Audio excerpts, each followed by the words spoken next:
Lord God, kinukumit po namin sa inyo the rest of the service. Lord, lalong-lalo na yung mensahe na aming pag-uusapan sa umagang ito. Lord, continue to bless us. Alam namin na yung presence po ninyo ay lagi po naming kasama. You are the omniscient God, Lord, the God who never leave us nor forsake us. And nandun po yung assurance po namin na kayo po ay kasama namin sa umagang ito. At Lord, patuloy na ini-enforce din po namin yung truth that you are not limited by distance, space, nor time. At lagi po namin kayong naaabot sa pamagitan ng panalangin. At sa pamagitan din ng panalangin ay tinatouch po ninyo yung buhay ng mga taong ipinapanalangin po ng bawat isa sa amin. We thank you for the revelation knowledge. We thank you for the wisdom. We thank you for the insights, Lord, na ibibigay po ninyo sa amin sa umagang ito.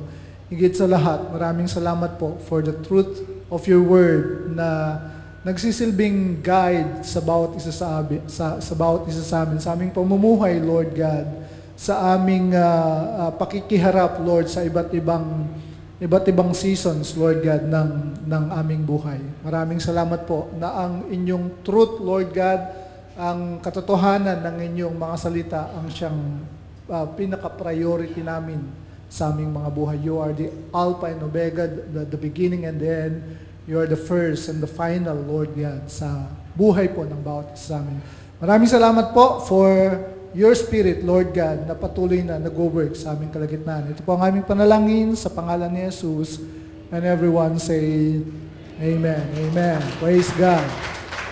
Okay, once again, batiin po natin ng Merry Christmas yung ating mga katabi and a Happy New Year.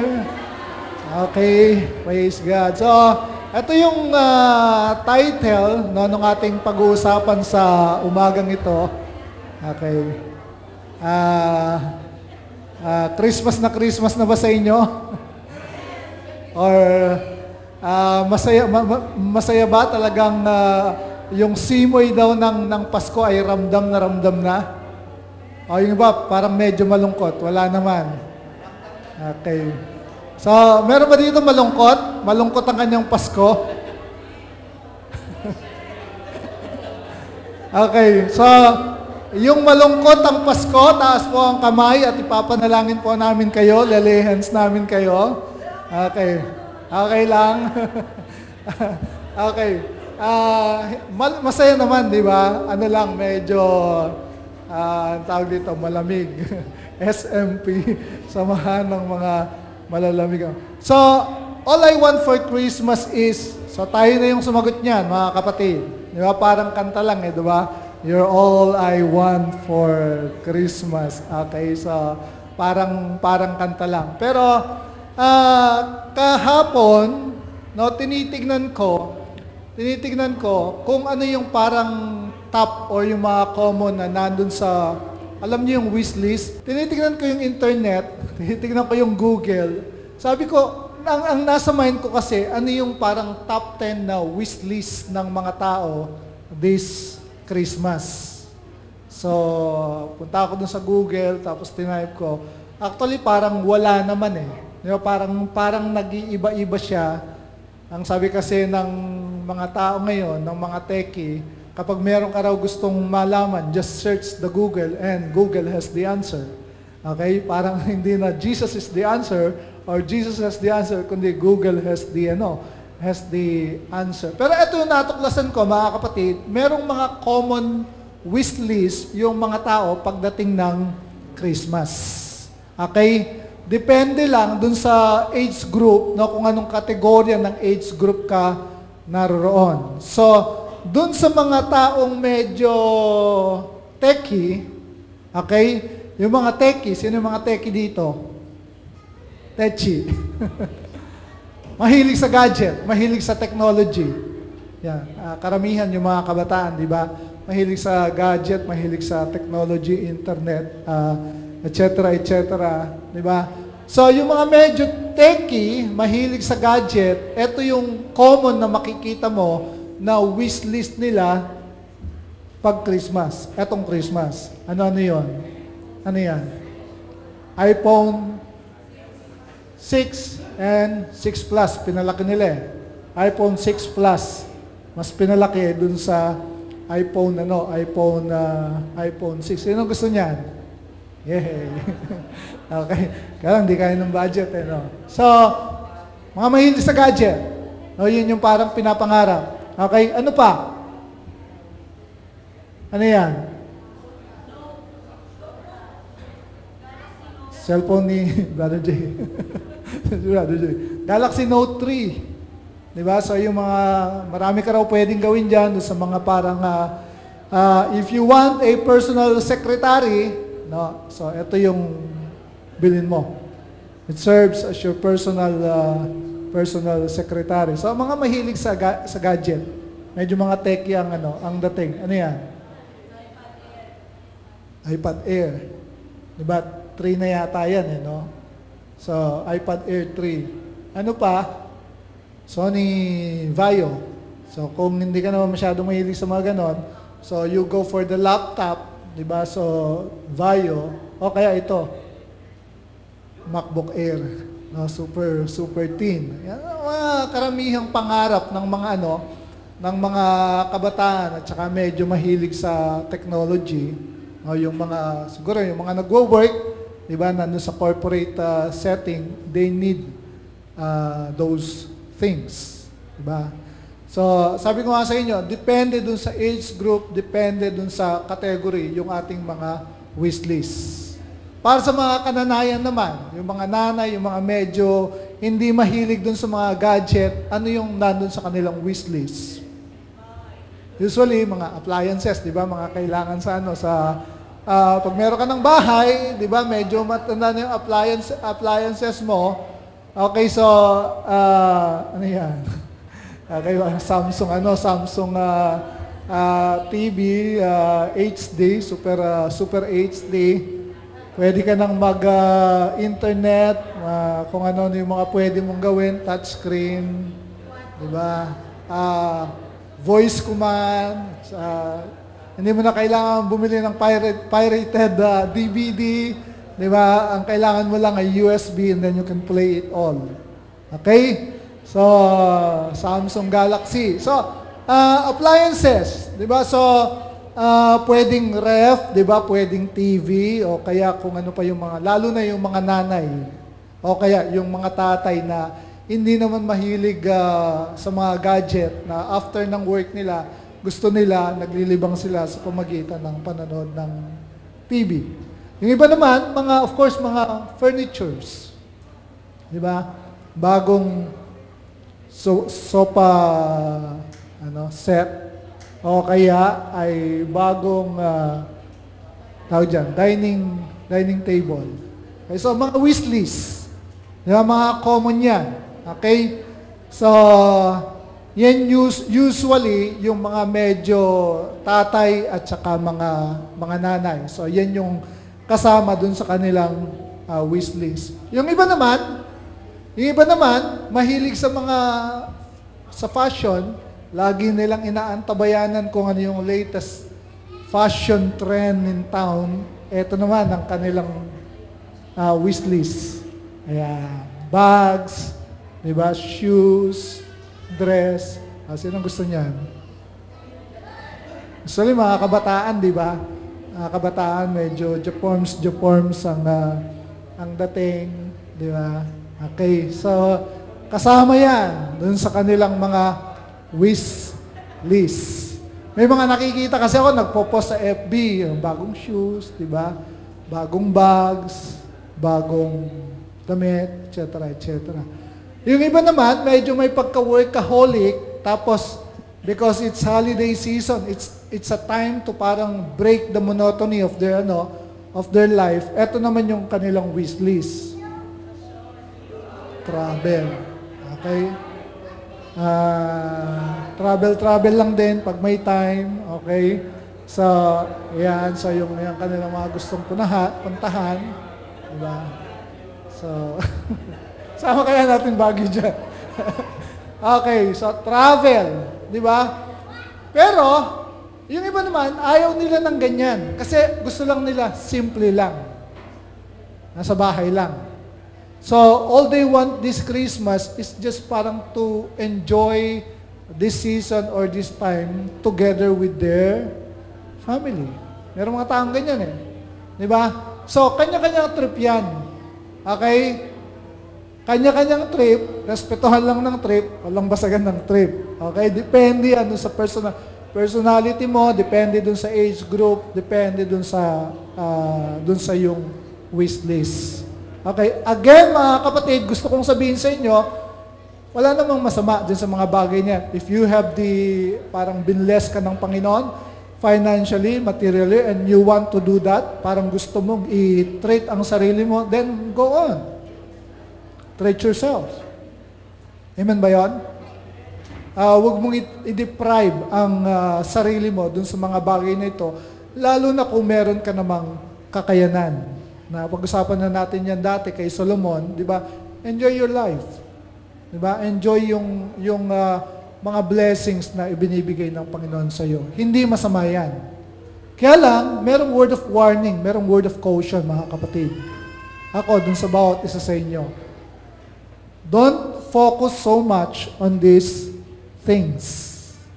Kasi, baka makalimutan natin yung real reason, yung tunay na dahilan kung bakit merong ganitong season. Kung bakit natin sineselebrate itong season na to. Amen ba yun? Si Jesus daw, madalas nalulungkot siya pag dumarating yung araw ng Kapaskuhan. Bakit? Bakit?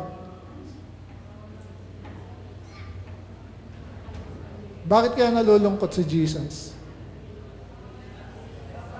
Kasi madalas, sino ang nagiging parang central figure o yung parang pinaka-focus ng Christmas?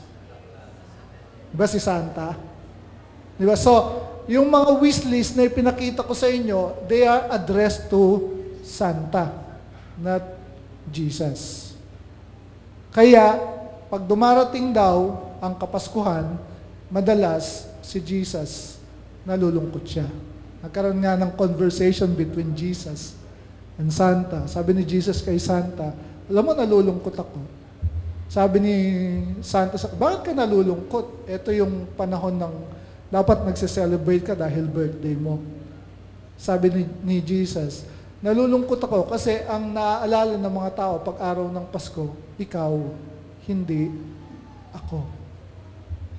Kasi mga kapatid, gusto kong sabihin sa inyo, more than this earthly material gifts, meron nang ibinigay na gift sa atin ang Panginoon, no? Merong ibinigay na gift ang Diyos sa atin na dapat nating maintindihan na more than these material things. These are just parang earthly, temporal, pansamantala. Pero yung gift na ibinigay sa atin ng Diyos, it's permanent hanggang eternity, no? Yung kanyang duration, or wala naman talagang siyang duration, wala naman talaga siyang limit. Mai-enjoy mo forever and ever. Amen. Diba? So we should understand, mga kapatid, yung gift na ibinigay ng Diyos sa atin, we should understand yung gift na to para in case na wala itong mga bagay nito, you can still enjoy the season. You can still celebrate, diba? You can still be joyful. Pwede ka pa rin maging masaya despite nawala itong mga bagay nito. So, yun po yung gusto kong talakayin natin sa umagang ito. Let's look at the verse. 2 Peter chapter 1, verse 2 hanggang 4. Ano yung sinasabi niyan, no? Sa bawat isa sa atin. Sabi niya, grace and peace be multiplied to you in the knowledge of God and of Jesus our Lord, seeing that His divine power has granted to us everything. He has granted to us everything, sabi niya, pertaining to life and godliness through the true knowledge of Him who called us by His own glory and excellence. For by this He has granted to us His precious and magnificent promises, so that by them you may become partakers of the divine nature, having escaped the corruption there is in the world by lust. Kapag binasa natin ito, mga kapatid, naintindihan natin ito, we would realize na more than dun sa mga earthly gifts, meron tayong na-receive na gift na talagang it's very precious. Napakahalaga niya, no? At yung nature ng gift na ito ay walang limitasyon. Okay? Kasi kapag binuksan mo itong gift na to, habang binubuksan mo siya, parang mas lalo kang na-excite. Parang, wait, there's still more. Parang ganon. Okay? Amen? Habang binubuksan natin, habang nadidiscover natin etong gift na to, nakikita natin na mas lalo tayong next. Kasi yung iba, kapag naka-receive ka ng gift, di ba, na-excite ka, binuksan mo, natuwa ka, but after that, di ba, medyo ginamit mo na yung gift, nawawala na yung excitement. Pero this gift, mga kapatid, na sinasabi sa atin ng salita ng Diyos, no, it has no limit. Wala siyang limitation dun sa kanyang nature. As you open that gift, as you discover that gift, which is the gift of our Lord Jesus Christ, mga kapatid, mas lalo kang na-excite. Kasi parang sinasabing, habang binubuksan mo siya, nadidiscover mo, but wait, there's still more. Pagbukas mo, wait, there's still more. Amen? So ating gift na to, mga kapatid, ng Diyos sa atin, it's in full package. No? God's gift, which is our Lord Jesus Christ, came in full package. Pag sinabi natin in full package, anong ibig sabihin nun? It's complete. Di ba? It has no limitation. Di ba? It's parang, kumbaga, overload. Okay? So, yun po yung ibig sabihin ng full package. Wala siyang limitasyon. Kompleto siya. Di ba? Na mas lalo kang na-excite as you open that gift. Kasi it comes in full package. Punong-puno. Di ba? Kumbaga parang punong-puno ng sustansya, punong-puno ng meaning, di ba? At wala siyang limitasyon. Nagagamit mo siya etong panahon ito while on this earth, and then mananatili pa rin siya throughout eternity. That's the gift of God to each and every one of us. Yun ang regalo ng Panginoon sa bawat isa sa atin. Amen ba yun? Na-excite ba tayo kapag naiisip natin na yung gift ng God na ibinigay niya sa atin ay si Jesus? Okay na ba kayo doon? Kompleto na ba yun na si Jesus, masasabi mo na, satisfied ako. Kontento ako dun sa regalo ng Diyos sa akin. O may hinahanap ka pang iba? Kasi lahat ng kailangan mo, kasama na dyan. Nandyan na sa package na yan, yung gift ng God para sa bawat isa sa atin. So isa-isahin natin, mga kapatid, no, yung sinabi ng verse, actually merong tatlong, yung tinatawag na three-dimensional or 3D, no, etong gift ng Panginoon sa atin. First is the divine provision, no, yung divine provision na ibinigay ng God sa atin that comes through this package. Ano yung divine provision na yon? Okay, sabi niya, grace, sabihin nga natin, grace and peace be multiplied to you. Kapag binanggit natin yung word na multiplied, be multiplied to you, you can go, di ba, dun sa isang multiplication table. How many times can you multiply a certain number? How many times? Halimbawa, 10 times 10, pwede ba yun? 10 times 100, pwede rin ba yun? 10 times 1,000, pwede ba yun? 10 times 100,000, pwede ba yun? Yun yung beauty ng multiplication, di ba? Now, sinasabi niya, yung grace and peace be multiply. Sa ibang translation, be yours, sabi niya, in abundance. Ang ibig sabihin, habang nadidiscover mo, habang nakikilala mo yung God's gift, which is Jesus Christ, mas na-multiply or mas nagiging abundant yung grace at saka yung peace dun sa buhay mo. Now, when you say peace, mga kapatid, di ba yung peace of God, iba siya dun sa peace of the world. Okay? Kasi when you experience the peace of God, merong contentment eh. Merong kakontentuhan ng buhay mo. Okay? You understand na ano man yung mga na-enjoy mo, na mga, anong tawag dito, mga material things, these are just parang in addition dun sa contentment ng God's peace na na-experience mo sa buhay mo. How many, mga kapatid, ilang kayang daang libo or ilang milyong tao kaya ang sineselebrate ang Christmas nang walang contentment at walang peace doon sa kanilang mga buhay? How many do you think? Nangailan kaya? Kasama ka kaya doon? Doon sa mga tao yan na walang peace, walang contentment. Now, when you say the word grace, anong ibig sabihin yan? Naintindihan natin yan, di ba? Grace means, from the Greek word charis, di ba? It means unmerited favor. It means God giving you what you do not deserve. Okay, that's grace. Okay? Hindi mo na i-enjoy ngayon yung mga bagay na meron ka because you deserve it. Okay? Hindi yan ibinigay sa iyo ng Panginoon dahil deserve mo yan or dahil you're too good. Diba? You're too good, you're too perfect to have those things. Okay? Ibinigay yan sa iyo ng Panginoon even you don't deserve it. How many of you deserve salvation? Sino sa inyo, deserve niya, maligtas siya? Deserve ko na mapunta ako ng langit kasi matuwid ako eh.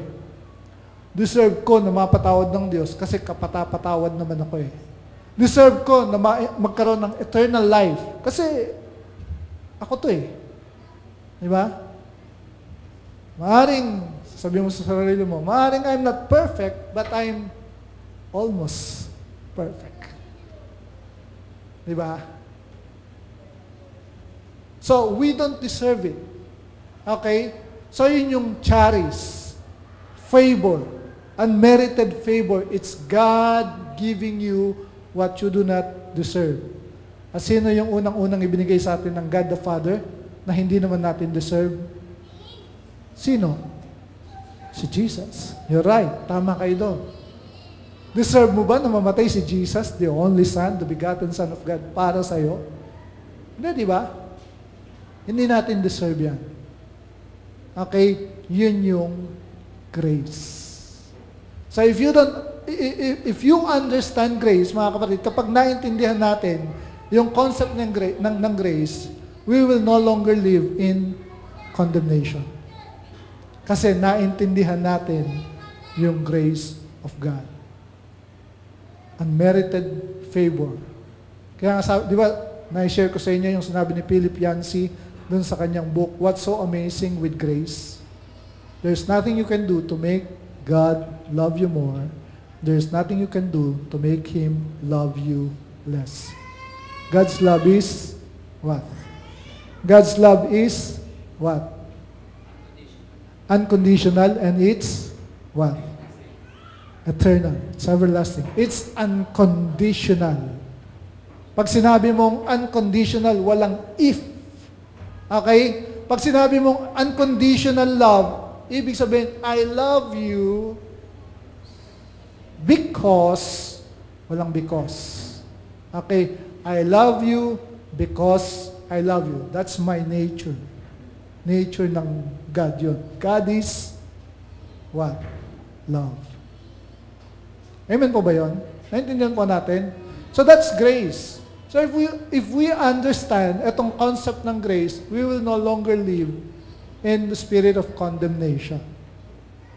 Now, if you would notice, mga kapatid, bago binanggit yung word na peace, binanggit muna yung grace. Grace, and then, when you experience grace, or if you experience grace, ang kasunod nun, the result is peace.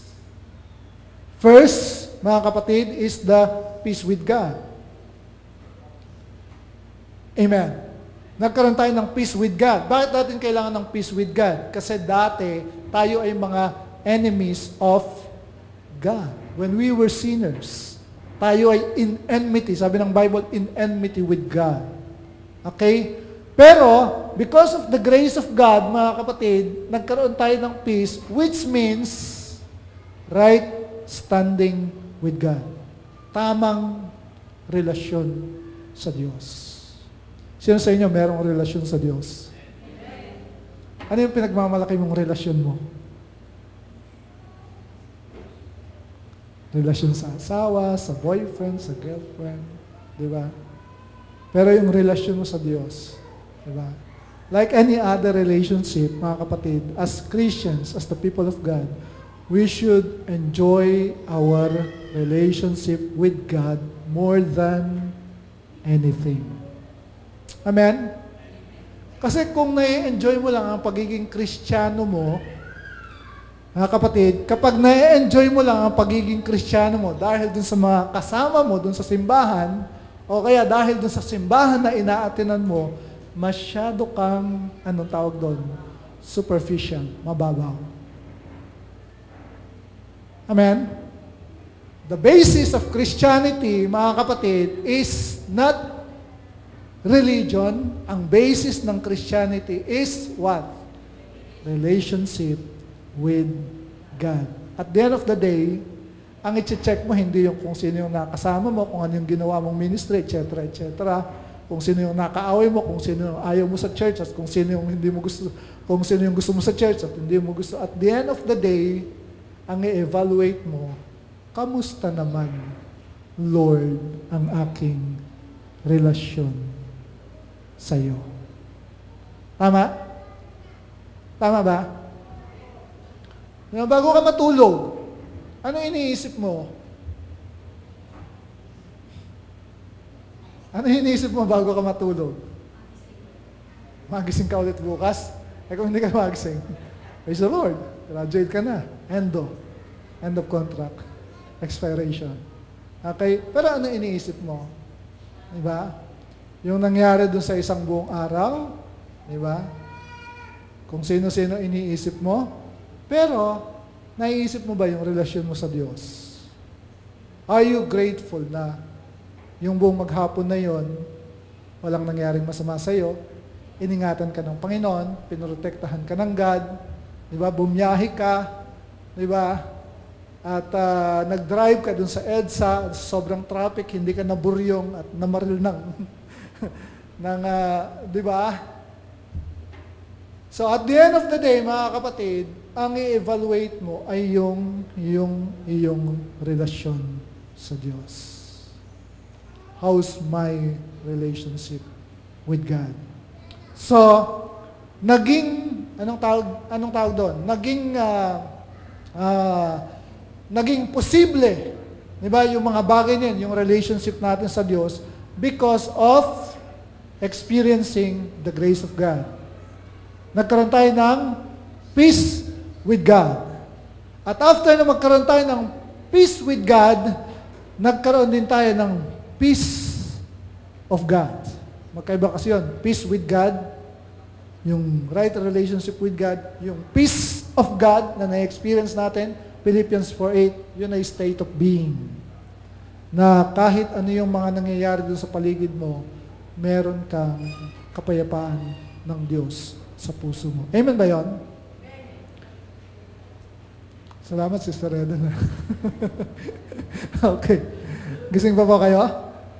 Okay. Grace and peace, sabi niya, be multiplied. Diba? Be multiplied. Yun ang kagandahan doon sa relasyon natin sa Diyos. Habang binubuksan natin yung gift at habang nakikita natin kung ano yung mga nakapaloob, di ba, doon sa gift na yon, mga kapatid, mas namumultiply yung understanding natin at yung experience natin ng grace of God at saka ng peace of God. Malinaw yon? How many of you are grateful sa Diyos sa kanyang grace? Kasi kung walang grace, we will never survive. Kung walang grace, babalik tayo sa Old Testament. Kung walang grace, mga kapatid, kapag nagkasala ka ngayon at namatay ka mamaya, hindi ka nakakapagsisi, kahit gaano kahaba yung time o yung years na in-spend mo sa paglilingkod sa Diyos, kung walang grace, you're still hindi saved. Impyerno ka pa rin. But because of the grace of God, diba, all these things, relationship with God, salvation, eternal life, forgiveness of sin, etc., became possible. Amen? So yung grace at saka yung peace, it's not a one-time experience na mararanasan natin sa buhay natin. Pwede siyang mag-multiply. Sabi ko nga sa inyo, how many times can you multiply a number? Diba? Unlimited yan. So unlimited din yung experience natin ng grace at saka ng peace. Ang kondisyon lang, mga kapatid, ay ito. Magmumultiply yung grace at saka yung peace kapag, pangalawa, diba magkano yan? Grace and peace be multiplied to you. Ano yung word na yun? True. Sa pamamagitan ng inyong pagkakilala sa Diyos at sa ating Panginoong Hesukristo. So yung knowing natin, yung ginosko or gnosis, no, yung knowledge of God, again mga kapatid, it's not a one-time experience. Ano yung prayer ni Paul? Philippians chapter 3, Lord, that I may know you and the power of your resurrection. That was the time na magaganon na si Paul. Pero yun pa rin ang prayer niya, God, that I might know you and the power of your resurrection. It's a continuous knowing, mga kapatid. Diba? Kaya nga, as you open the package, no, mas marami ka pang nadidiscover. At habang nadidiscover mo yung gift na yon ng God, mas lalong lumalawak yung knowledge mo sa God at ang nagiging result ay yung grace and peace na mamultiply. Naintindihan? Gising pa po kayo? Okay. The more we know God, the more we experience grace and peace. Tama? Kaya yung relationship natin, mga kapatid, hindi siya subjective. It's not based on feelings. It's not based on emotion. The love of God itself, mga kapatid, hindi siya based dun sa feelings at saka emotion. Amen? It's based on what? Truth. Yun yung pinaka-bedrock ng ating faith. The truth of God's Word.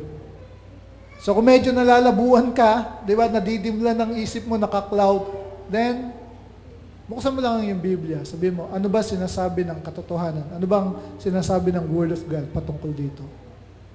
Okay? So, the more we know God, sabay-sabay nga po natin basahin, the more we know God, the more we experience grace and peace. Yan po yung truth. Okay? So, yun yung divine provision na nakapaloob dun sa package ng God. Pangalawa, na D, dun sa three-dimensional of God's gift, is yung divine power. Okay, yung divine power na available o yung nag-provide nung divine provision. Anong sabi niya? His divine power has what? Pag sinabi mong granted, anong ibig sabihin nito? Binigay, di ba? He has granted to us, ano tong word na to? Everything pertaining to life and godliness. Tagalogin po ninyo. Ibinigay niya sa atin, sa pamagitan ng kanyang kapangyarihan, ang alin? Lahat ng mga bagay na kailangan natin para makapamuhay dito sa mundong ito ng may kabanalan. So everything that we need, mga kapatid, was already provided. Gaya ng ibon, lipad ka na lang, hanapin mo. Okay? Hindi naman yan babagsak sa'yo. Diba? Look at the birds, sabi ni Jesus. Diba? So, lilipad lang yan, hanapin. Nandun yung provision. The same sa atin. Nandiyan ang provision. Lipad ka lang. gamitin mo lang pananampalataya mo. Hanapin mo lang. Seek, and you will find. Knock, the door will be open. Ask, and you will receive. Amen ba yun? So yung divine power, sabi niya, has granted to us everything pertaining to life and godliness. And again, binanggit niya ulit, through the knowledge of Him who called us by His own glory and excellence. Importante yung knowledge of God. Importante yung relationship natin with God. Because that's an opportunity to know God and know Him more. Amen. Lastly, so divine provision, divine power, and then, pangatlo, divine promises. Okay? So, nandiyan lahat yan. He has granted to us what? What? Precious and what? Magnificent promises. Again, gaano karami yung mga promises na nasa salita ng Diyos? Gaano karami? Na-check na ba ninyo? Sabi ng mga Bible scholars, more than 7,000 promises written in the Bible. So, ilan na yung alam mo aside dun sa salvation, eternal life, forgiveness of sin? Di ba? Ano pa yung mga alam mo? Basically, yung redemption, di ba? Yung deliverance, okay? Deliverance from darkness, etc., etc. Marami yan. So, those are precious promises. And as we discover, know, live on those promises, ito yung nangyayari. By them, sabi niya, God's promises, we have escaped the corruption that is in the world by lust. Nasasave tayo dun sa mga kapahamakan, dun sa mga deception ng kaaway, etc., etc. So, these are the 3 dimension of God's gift sa bawat isa sa atin. And as I was saying later, mga kapatid, it's more than dun sa mga wish list na inilagay natin for Christmas. Because eto, hindi temporary, it's eternal. Amen po? Okay. So lastly, in conclusion, wrap up natin, no? Yung so what do you want for Christmas? What do you want for Christmas? Okay na, nasa atin na, di ba? Kung ano man yung dumating, it's additional. Okay? Amen ba yun? Lahat naman tayo na-receive na natin itong greatest gift na to, which is our Lord Jesus Christ. Yung provision na nakaloob doon, di ba? Yung power na pinagkakaloob sa atin, and then, yung divine promises. So lastly, mga kapatid, in conclusion, okay.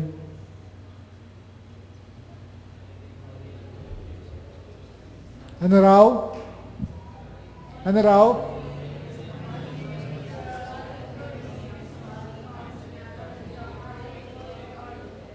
Okay.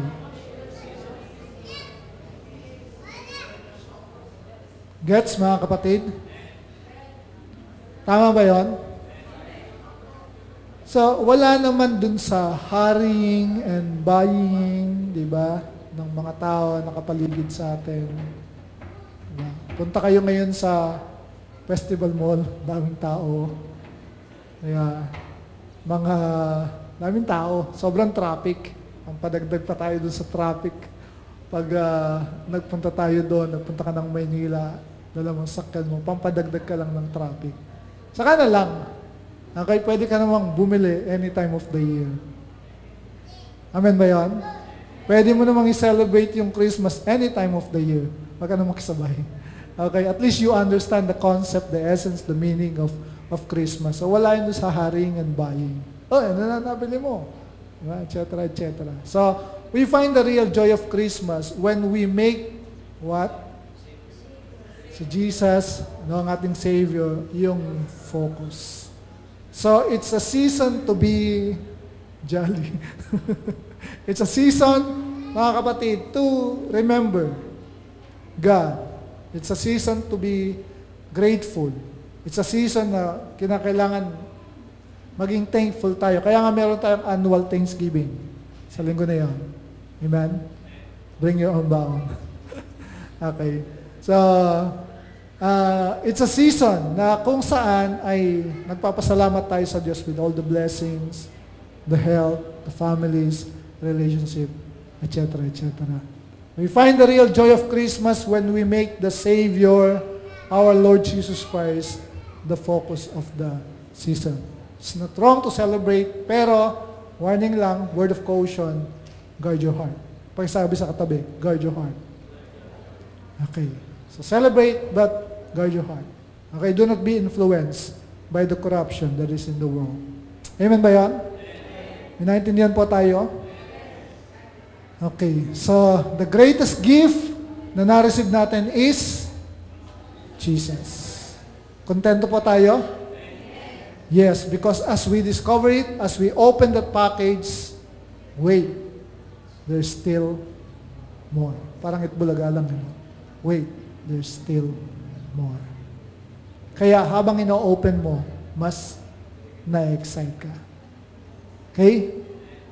Tayo pong lahat ay tumayo, tayo manalangin, tayo magpasalamat sa Panginoon sa beauty ng Christmas because nandyan yung Christ of Christmas.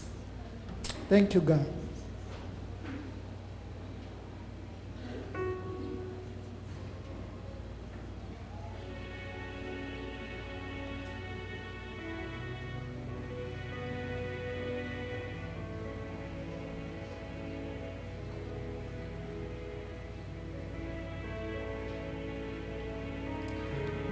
Salamat po tayo sa Panginoon sa lahat ng mga blessings na meron tayo. Unang-una na dyan ang ating Panginoong Jesucristo, John 3:16. For God so loved the world that He gave His only begotten Son. Whoever believes in Him will not perish but have everlasting life. And then after that, you can thank the Lord for the other many blessings na na-receive mo, family, and gift of relationship, yung mga financial, material blessing, yung health, yung forgiveness of sin, lahat ng maisip mo, magpasalamat mo sa Panginoon sa umagang ito. And let's thank the Lord.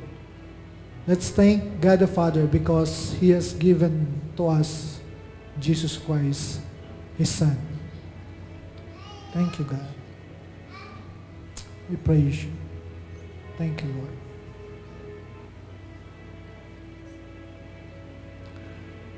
Napakagandang opportunity, Panginoon, ng season na to, Lord, para alalahanin lahat ng mga bagay na ginawa po ninyo sa aming mga buhay.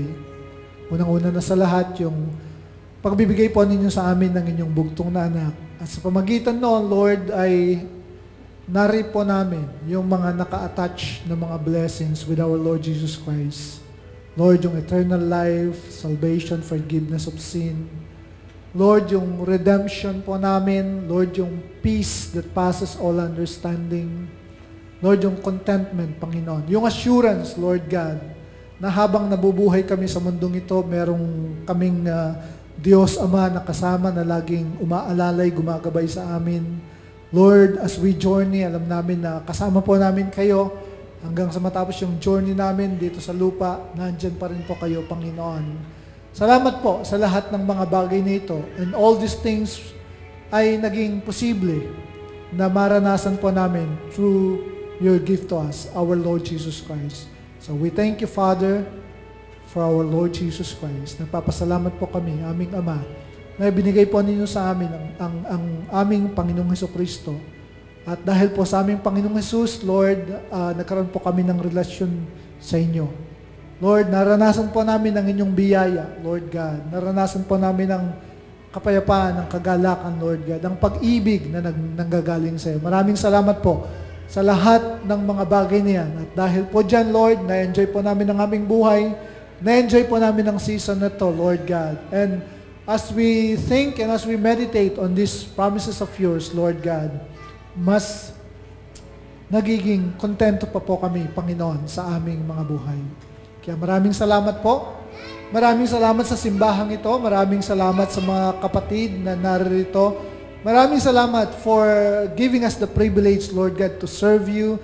Giving us the privilege, Lord God, na makasama yung mga kasama po namin sa simbahang ito, sa ministeryong ito. At dalayan ko po na mapuno po kami ng pagpapasalamat, Panginoon, ng thanksgiving, Lord God, na maging grateful po kami, Lord God, with all these things, Lord God, na meron po kami at huwag po kami mag-focus dun sa mga wala.